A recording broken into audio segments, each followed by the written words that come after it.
Hello, everybody, and welcome to our study. We're moving our way through Genesis. Genesis is the book of beginnings. It's the first book of the Bible. Everything else that follows really springs from Genesis. Frankly speaking, Genesis is one of those books that if you know it well enough, you'll understand the rest of the Bible a whole lot better. But you'll also understand life and the mistakes that we've made as a humanity and the problems we've had. So tonight we're going to do both chapters 10 and 11. So we're going to cover the Table of Nations. We're going to see how the world exploded with humanity after the flood.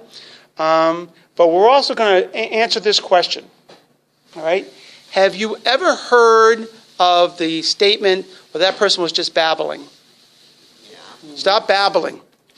All right. Where do you think that term came from? Tower of Babel. That's exactly right, Lynn. So tonight we're also going to talk about the Tower of Babel and where the term babbling came from. All righty? So let's go ahead. First of all, let's begin with our review. We were in chapter 9 last week, and this chapter began with the flood coming to an end. All right. So Noah and his family are in the ark with all these animals. The flood comes to an end. So we're in verse 8 and chapter 8 and 9, sorry. And then so in chapter 9, it speaks of God's blessing Noah and his sons. But something uncomfortable happened with Noah. We learned that Noah was a farmer, that he planted a vineyard, and a vineyard produces grapes, and grapes can be fermented to produce wine. And Noah can't hold his wine. Me neither.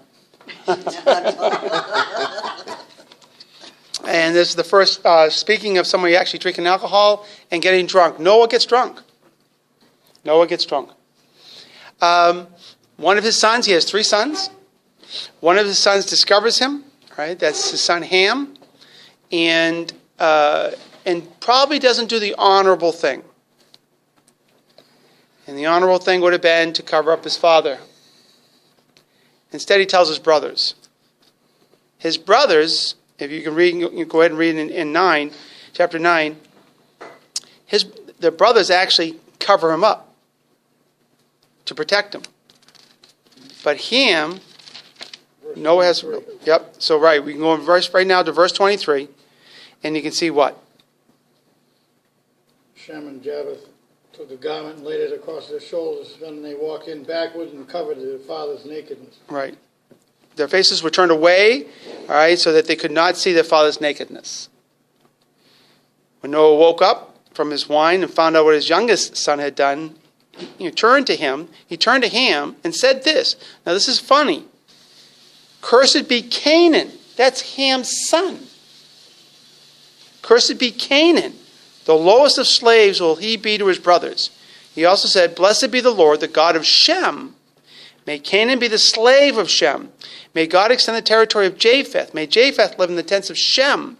And may Canaan be his slave. So here, both brothers receive blessings.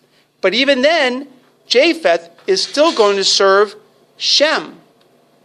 So this is interesting. Now, it's important for us to talk about these 3 names. Ham is not the one that's cursed. It's Canaan. Does the name Canaan mean anything to you guys? Does anything ring a bell? Canaanites. The Canaanites. The Canaanites, all right, are going to be one of the people groups that the Hebrews are going to have to drive out of the Promised Land.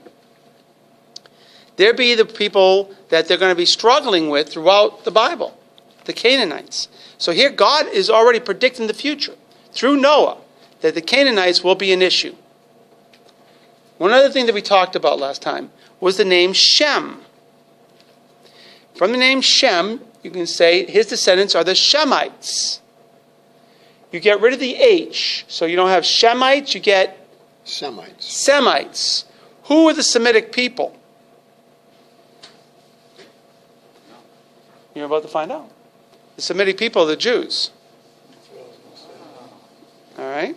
So here you have the Jews being told right here all right, that being descended from Shem, they're the ones that are blessed, that others will serve them, and that it's from the Shemites that we will actually have the Jewish people come. Right? So we'll follow along with that as we go. So we've got two big names here, Shem, Shemites, and Canaan, and the Canaanites. As we progress through Genesis, this is going to be becoming more and more important. All righty? So we're up to that point. Verse 28, after the flood, Noah lived 350 years. Altogether, Noah lived 950 years, and then he died. All right. Now we're in verse 10. Now, verse 10, chapter 10. Now, this is the table of nations. As Mike and I were chatting about, the reason why God does this every once in a while, he just starts giving you all the genealogy, starts telling you all the families, because this book is not meant to be a book of myths. This is not a book about fairy tales. Like, for example, like the flood. There are people who come out and say that it was a fairy tale. Well, no, actually, we got a lot of support for this. But also, people will just say the Bible is written in such a way that it's really meant to be, more of fairy tales. No, this is an historical document, and as an historian, I'm telling you, when you start listing the names like this, it's not just to make stuff up. The Bible intends to show that it's real. So now we're in chapter 10, verse 1. Here we go. So this is the account of Shem, Ham, and Japheth, Noah's sons, who themselves had sons after the flood. So now we'll start with Japheth, the sons of Japheth, and they're going to go through all these names. Now, Gomer and Magog, those are important names later on in the book of Revelation. Madai, Javan, Tubal, Meshach, and Tiras, the sons of Gomer. So now they're going to go through each one of the lineages. You're going to hear the sons of the sons of the sons of. Verse 5, from these the maritime peoples spread out into the territories by their clans within their nations, each with its own language. The Hamites, the sons of Ham, Cush, Mizraim, Put, and Canaan. I could show you a geography map of this time. Those names are all the countries that are all around what is known today as present-day Israel. All right? Cush, for example. All right. So the sons of Cush, Seba, Havilah, Sabtath, Rayamah, and Sabteka. The sons of Ramah, all right, are Ramah, which is an important name too. All right. Sheba and Dedan, verse 8. Cush was the father of Nimrod, who grew to be a mighty warrior on the earth. He was a mighty hunter before the Lord. That is why it is said, like Nimrod, a mighty hunter before the Lord. The first centers of his kingdom were Babylon. That name's familiar. Iraq, Akkad, and Calneh in Shinar. From that land, he went to Assyria, another name we know, where he built what? Nineveh. Does that name mean anything to anybody? Okay. Who got swallowed by a big fish? Jonah. He was preaching to Nineveh. God sent him to Nineveh to preach the gospel, to teach them about repenting and coming back to God. It was in Nineveh that he has to go to. And because he wouldn't go, God had him get swallowed by a big fish. All right? Yeah, it's the truth. All right? That's exactly what happened. But see, this name is going to come back up way later on, all right, when we study about Jonah. All right? Hey, how about this name? Look at that name after Nineveh. Rehoboth. Rehoboth Country Club. Yep. Well, the town of Rehoboth. All right. For those of you who don't know, we have Rehoboth, Massachusetts. All right. Rehoboth here. Calah and Resen, which is between Nineveh and Calah. See, there's very, very specific details. All right. So we would know that these existed. By the way, archaeologists have used the Bible, including Genesis, to go back and find these ancient cities. All right, Mizraim was the father of the Ludites, the Anamites, the Hyobites, all these bites. All right, but watch this one though. From whom the Philistines came, another antagonist to the Israeli people. All right, very important. Now look at verse 15. Canaan was the father of Sidon, his firstborn, and of the Hittites. More problems. Jebusites, Amorites, Girgashites, Hivites. These are all enemies. Enemies of the children of Israel. Later, the Canaanite clan scattered in the borders of Canaan reached from Sidon toward Gerar as far as Gaza. You ever heard of Gaza? Yeah, we heard All of right. Gaza. And then toward Sodom, Gomorrah. Look how this is all under the Canaanites. All right. Admah and Zebolim as far as Lasha. These are the sons of Ham by their clans and languages in their territories and nations. Now we talk about the Semites. Sons were also born to Shem, whose older brother was Japheth. Shem was the ancestor of all the sons of Eber. The sons of Shem, Elam, Hashur, Haphasad, Lud, and Aram. The sons of Aram, Uz, Hul, Kether, and Meshech. Now they go back and they follow all along down here. And you start to see all of these names also as they work through the descendants. Verse 30, the region where they lived stretched from Mesha towards Sephar in the eastern hill country. These are the sons of Shem by their clans and languages in their territories and nations. These are the clans of Noah's sons, according to their lines of descent within these nations. From these, the nations spread out over the earth after the flood. Okay? Now, we've been talking a lot about how children were produced so rapidly. By the way, these are just the men they're talking about. And again, as we talked about the fall, see, before the fall, before Adam sinned, the world was perfect. Everything, there was no death. But with the fall, death comes in. But it doesn't come in all at once. Right? Over the generations, people's lifespans shortened. We even saw that as we were reading. Right. And then disease. But it's very easy to say that women were able to produce children a whole lot easier. Although they still did it in pain, they were much more fruitful. But we know the story from history. We don't have to go that far back. I mean, I don't know what the Guinness Book of World Record is, but there's lots of stories of women having 23, 24 children. Oh, yeah. All right? I And got a doing friend that had, 19? we can sit here and come up with lots of people we know who have had children into, like you said, double digits, even the 20s. There's a very good chance that back this time, it was more in the 30s. All right. But then as time goes on, the sin in our lives, all right, and the curse on our bodies and on the earth shortened our lives. It made it more and more difficult for us to do anything. Okay? So this is how God shows how quickly the world, all right, is populated. This is very important because now we're going to go ahead and we're going to read chapter 11. All right? Any questions before we go on? All right. Chapter 11. Now the whole world had one language and one common speech. As men moved eastward, they found a plain in Shinar and settled there. They said to each other, "Come, let's make bricks and bake them thoroughly." They used brick instead of stone and tar for mortar. Then they said, "Come, let us build ourselves a city with a tower that reaches to the heavens, so that we may make a name for ourselves and not be scattered over the face of the whole earth." Verse 5. But the Lord came down to see the city and the tower that the men were building. The Lord said, "If as one people speaking the same language, they have begun to do this, then nothing they plan to do will be impossible for them. Come, let us," all right, just like we heard from Genesis chapter 1, "let us go down and confuse their language so they will not understand each other." So the Lord scattered them from all over the earth, and they stopped building the city.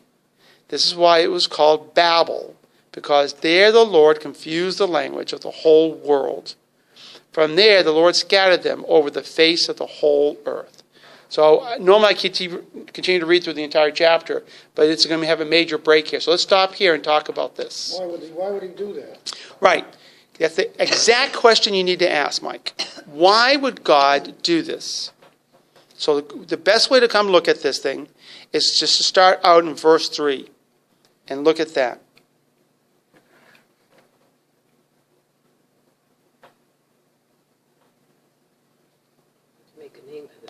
Make a name for themselves.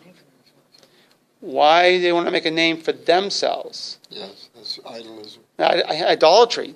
This is about them. You've heard the term secular humanity, all right? This is about raising ourselves up as gods and not honoring God and worshiping God. They're trying to build, the stairway to heaven for those of us who are, Led Zeppelin fans, all right?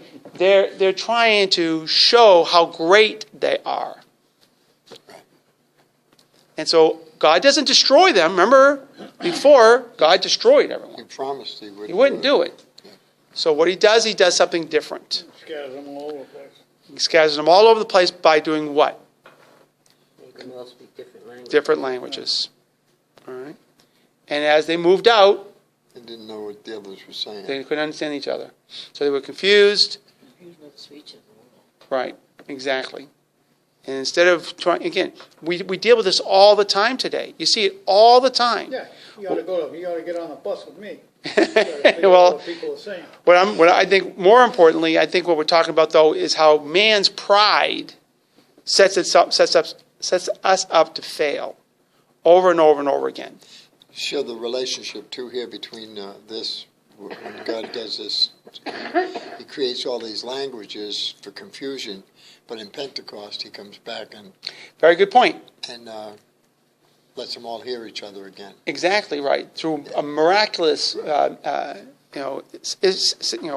event, and that being, the day of Pentecost, when like tongues of fire came down on the apostles, so they could speak in other people's languages, because you had people from all around the region, the world, really, coming to Jerusalem for the Passover. And so while they're there, all right, they can hear the gospel in their own language. So that's a great point, Mike. Then where God reverses this.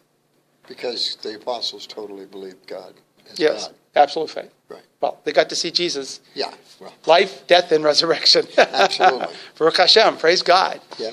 But going back to like what Mike was talking about the bus, just think about this too, how difficult it would be now for them to work together. And so they were humbled. And I don't know about you, but this is the way God usually deals with me. When I start getting prideful and start thinking a lot too much more of myself, he does something to humble me. All right? And I sense it. I sense it almost immediately. I can just tell when I start thinking more of myself than I should. Puts us in our place. He wants us to trust him Right. and to follow him. It's not like an ego thing for God. It's the blessing in a trial. Mhm. Exactly. And this goes back to, again, about the idea of blessings and curses. If we keep seeing things as good and bad, that's not the way God intended it. Not from the garden. Everything was good. The Bible said it over and over, and he saw that it was good. Even curses, we would consider to be bad things, really are instruments of God. We've talked about this before, too, that all circumstances are servants of God. We got people to pray for tonight. All right? There's illnesses, all right, that we need to be praying over. All right? But often we'll find that there's a great blessing in the illness. I know that's hard to believe. All right? That's really, really hard to believe. Yeah, it is true. But there are blessings in these. Obviously what's on my heart is that tomorrow Gail gets her surgery, and she's going to be flat on her back for 6 weeks. This is an opportunity to see a lot of blessings in my children. We had another conversation tonight about you guys got to start picking what nights you're going to be making dinner. There you go. Yeah. It is. Yep. Yeah, you see, there's blessings in every trial. Right. And in fact, that's exactly why God takes us through. By the way, God, as believers, as Christians, God doesn't ever punish us. You do understand that, right? All right. He disciplines those he loves. So there's discipline in our life. Discipline means what you do with a child before they get into trouble. Right? As an athlete, you're sorry tonight, I am disciplined. All right? Gave up the ice cream. I give up the ice cream. Okay. All right? That's a discipline to help prepare me better. I need to be faster, which means I have to be lighter. All right. Where do you think the word disciple comes from? I mean, we're Christ's disciples. I mean, the word Christian is a nice name, but we're really disciples of Christ. Say again? Followers. Right. But do you hear the word discipline in disciple? Yeah. Yeah. Yeah. That's exactly it. Jesus, as Jesus' disciples, we are Christ's disciples. We are to be disciplined. All right. Meeting tonight as we are is a discipline. This is a discipline. We come together for the apostles' teaching, which is what we're doing right now, the gathering, the breaking of bread, done literally tonight, for fellowship, caring for each other's needs, making sure everybody's okay, and what can we do to help each other? And you guys fellowship all the time.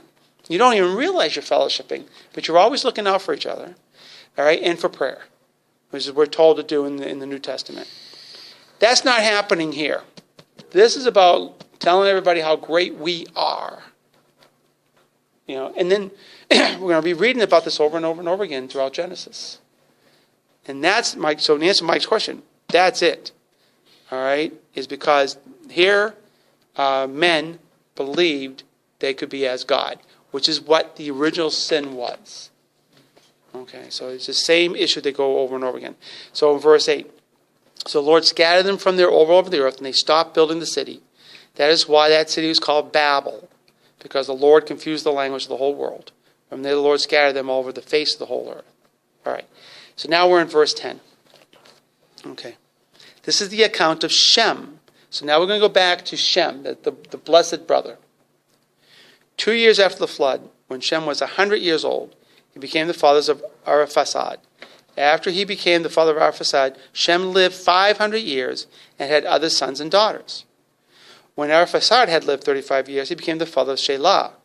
All right, that's not too far from a word called Selah, which you read a lot when you read Psalm, which means pause and think about it.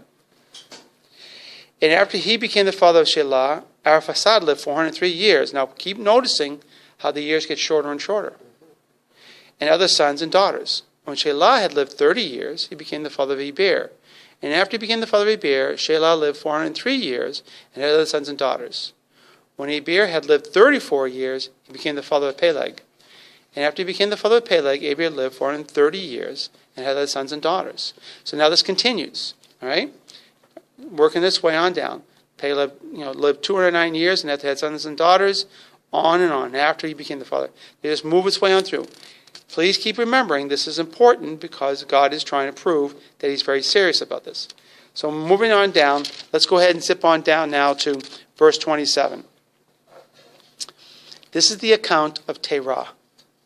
Terah became the father of, say it loud, Abram. All right? Is that short for Abraham? That's short for Abraham. And we will discover when now Abram is called Abraham. That has everything to do with the Abrahamic covenant and how God is going to make all these nations out of Abraham.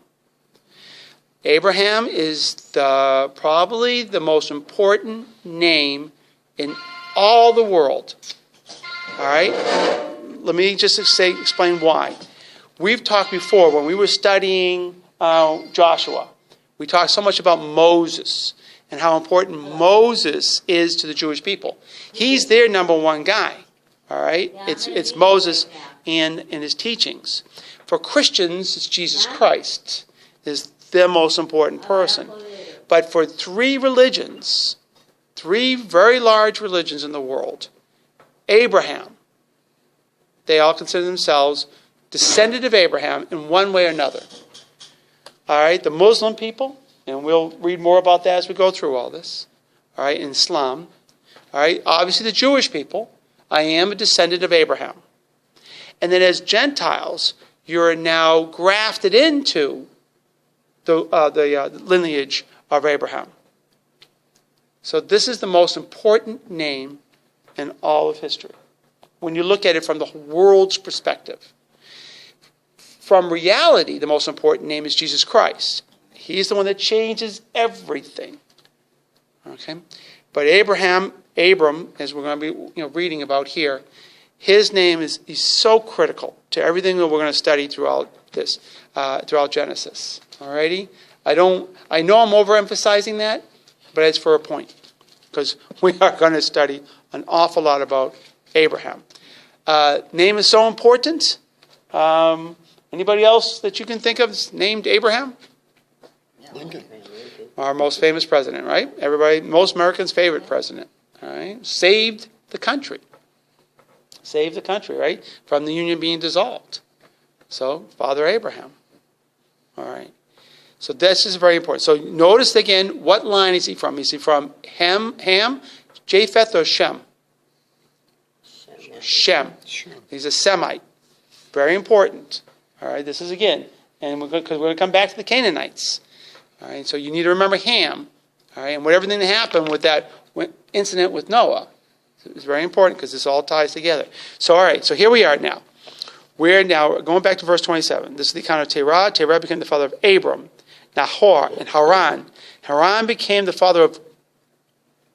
All right? Okay? We're setting a lot of things up here, aren't we? All right? Remember, Abraham is Lot's uncle. And you remember where Lot... what's Lot going to be getting involved in?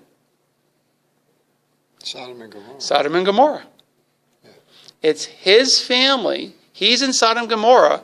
Abraham's told by God, all right, I'm going to destroy Sodom and Gomorrah. And Abraham's going to make a deal with God. Yeah. He's going to say, if there's only, okay, I'm trying to remember the numbers. If there's 100, righteous men in Sodom and Gomorrah, will you spare it? And God says, yes. God knows there's not 100 righteous men in Sodom and Gomorrah. So then Abraham whittles it down. If there are 50 righteous men, will you spare it? Say, yes, I'll spare it. Okay, but Abraham knows there's not 50 righteous men in Sodom and Gomorrah. He's going to try to get himself down to Lot and his family. He eventually works his way down to that. He does. All right. So now this is the introduction of Lot. So we'll have a lot to talk about that when we get to that point. While his father Terah was still alive, Haran died in Ur of the Chaldeans. All right, so he died in a certain place in the land of his birth. Abram and Nahor both married. The name of Abram's wife was, and it sounds like Sarai, right? Sarai. This is Sarah. All right, this is Sarah. Okay, and you'll see her name changed later on, but it's Sarai here. Famous name, Sarah? Think so? All right, I got a daughter named Sarah. No, I know two Sarahs. Yeah, my daughter's named after her aunt Sarah, her great aunt Sarah, my aunt Sarah. Very famous name in Judaism. Very famous. My buddy, he had a son and a daughter, and he named them Matthew and Sarah. Right, very good. Gave them very blessed names. The name of Abram's wife was Sarai, and the name of Nahor's wife was Milcah. She was the daughter of Haran, the father of both Niscah. Now Sarai was barren. She had no children. All right, barren, no children. Terah took his son Abram, his grandson Lot, son of Haran, and his daughter-in-law Sarai, the wife of his son Abram, and together they set out from Ur of the Chaldeans to go to where? And here it's going to get started. Now we're going to start seeing some trouble. Into the land of Canaan, amongst the Canaanites, who were descendants of who? Which of the three Noah's sons? Ham. Very important to keep remembering that. All right, because this stuff's all going to come true. You're going to see all these things revealed, all going back to not respecting their father. In this case, Ham not respecting his father. All right, it's strange, but this is what's going to happen. So they left. They came out of the Ur of the Chaldeans to go to Canaan, but when they came to Haran, they settled there. Terah lived 205 years, and he died in Haran. 205 years. Not in these days. They've got grandfathers who live 900 years. Yes. They've got ancestors that have lived almost 6, 7, 8, 900 years. But you can see that the curse is taking over, and people are dying younger and younger. All right. Okay. So now this sets us up to study Abram and Abraham. All right. We now have the background. We have the connection between Noah, his 3 sons, the descendants, Shem, and Abram. because for a long time now, we're going to be studying a lot about Abram.